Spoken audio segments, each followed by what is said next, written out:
Yo, yo, yo, welcome back to the fifth round, the final 5 minutes. I'd like to just kind of just go down some topics that I want to talk about in the MMA world right now. And I just got done breaking down Jorge Masvidal versus Kamaru Usman, which goes right into this next topic that I wanted to talk about real quick, which was little recent news today coming out on April 21st, 21 on Wednesday of Dana White confirming that Colby Covington is probably going to get the next title fight between the winner of whoever wins between Jorge and Kamaru Usman. And at first when I heard that, like as a fan of MMA and the UFC especially, I've always been a big fan of watching fighters.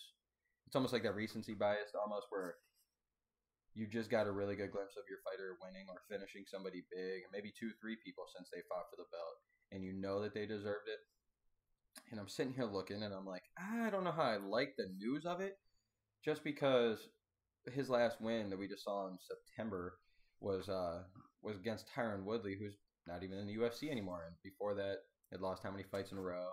And yeah, I know the finish wasn't the greatest between that fight because Woodley like broke his ribs or something, kind of just fell and like I don't know. I remember the whole thing. He just held it and just kind of got out of there. I'm not saying he found an excuse to get out of there. I'm just saying it was like he was getting his ass beat the entire time. He was not going to win that fight. Hadn't won any of the rounds. I think he might have landed one good body kick if I remember. One nice body shot was like right kick to the fucking ribs.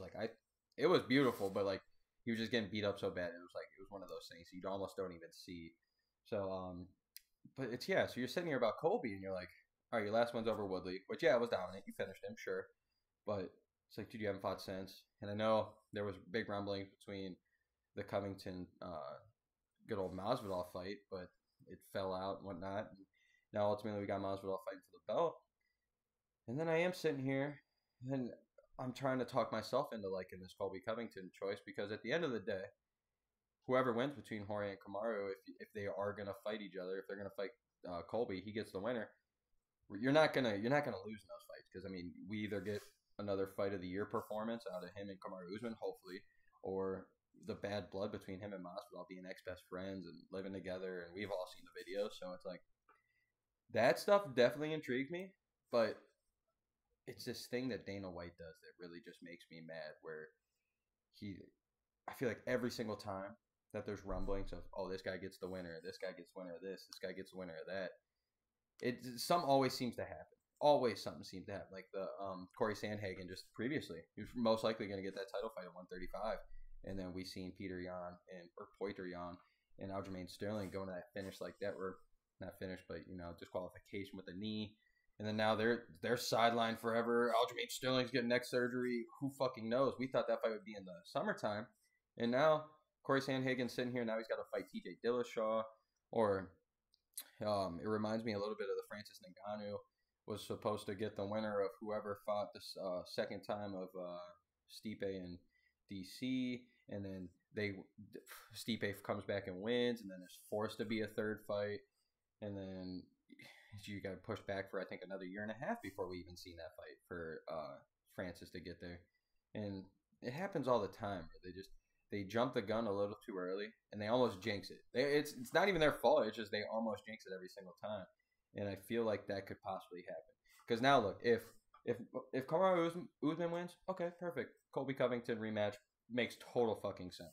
But now, if Jorge Masvidal wins, now not only do we have a champion that's already defended it 3 times now, maybe two, one that defended twice, maybe three. Trying to think, but still, he's a reigning defending champion multiple times, and he's been finishing, and he's already beat this guy.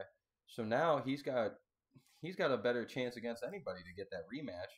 Especially if he loses this fight, there's got to be the third fight between him and Masvidal. It's going to sell more than a Covington fight. So it just got me confused, and I'm just hoping that this doesn't ruin the next however many months for the welterweight division, because we already got Leon Edwards, and we got Nate Diaz coming back. We got Stephen Wonderboy Thompson that's looking to be in here, and it's like there's a lot of moving pieces waiting right now for this fight this weekend, and I don't know. I just kind of get that feeling that Dana White might have just jinxed it all, and we're gonna see some stupid stoppage, maybe a belt change on some dumb shit, and it's gonna be months and months and months, or whoever wins this fight maybe hurt forever and they got to sit out. I don't know. If you're a Colby Covington fan, which I don't think many of us are, but if if there is, it's not hearing that out of Dana White's probably not the best thing. So, but anyway, this has been the 5th round. Thank you for watching, and I hope you guys have a great day.